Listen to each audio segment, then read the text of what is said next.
జగదాంబిక అమ్మవారితో పాటు మహంకాళ అమ్మవారిని కూడా దర్శించుకోవడానికి ఎంపీ ఈటెల రాజేందర్ సార్ కూడా రావడం జరిగింది. ఒకసారి సార్ ఎట్లా అనిపిస్తుంది సార్ అమ్మవారి దగ్గరికి వచ్చి దర్శించుకోవడం? నేను అనేక సంవత్సరాలుగా ఇక్కడ బోనాల జాతరకు వస్తా. ఇది ఇది ప్రభుత్వాలు మాత్రమే కాపాడే, ప్రభుత్వాలు మాత్రమే ఏర్పాటు చేసేటువంటి సౌకర్యాలు కాదు. ఇవి ప్రజలే వాలంటరీగా వాళ్ళుగా బాధ్యతగా భావించి ఈ బోనాల జాతర నిర్వహిస్తూ ఉంటారు. కుమ్మర జాతి వందల సంవత్సరాలుగా గోలకొండ కోటలో అమ్మవారికి బోనం సమర్పించే సాంప్రదాయాన్ని ఇవాళ కూడా సజీవంగా నడపడమే కాకుండా రాబోయే తరాల పిల్లలు కూడా దీన్ని ఆచరించేటువంటి మన విశ్వాసాన్ని, మన సాంప్రదాయాన్ని, మన పండుగల్ని కాపాడే ప్రయత్నమే ఈ గోల్కొండ బోనాలు.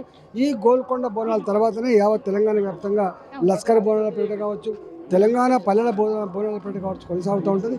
ఈ సందర్భంగా ఇది ఆషాఢ మాసంలో వర్షాకాలంలో జరిగేటువంటి బోనాల జాతర కాబట్టి మంచి వర్షాలు పడి పాడి పంటలతో తెలంగాణ చల్లగా ఉండాలని చెప్పి మొక్కులు చెల్లిస్తారు. సార్ ఎట్లా అనిపిస్తుంది ఈసారి నుంచి ప్రభుత్వం నుంచి ఏర్పాట్లు ఎట్లా ఉన్నాయి సార్?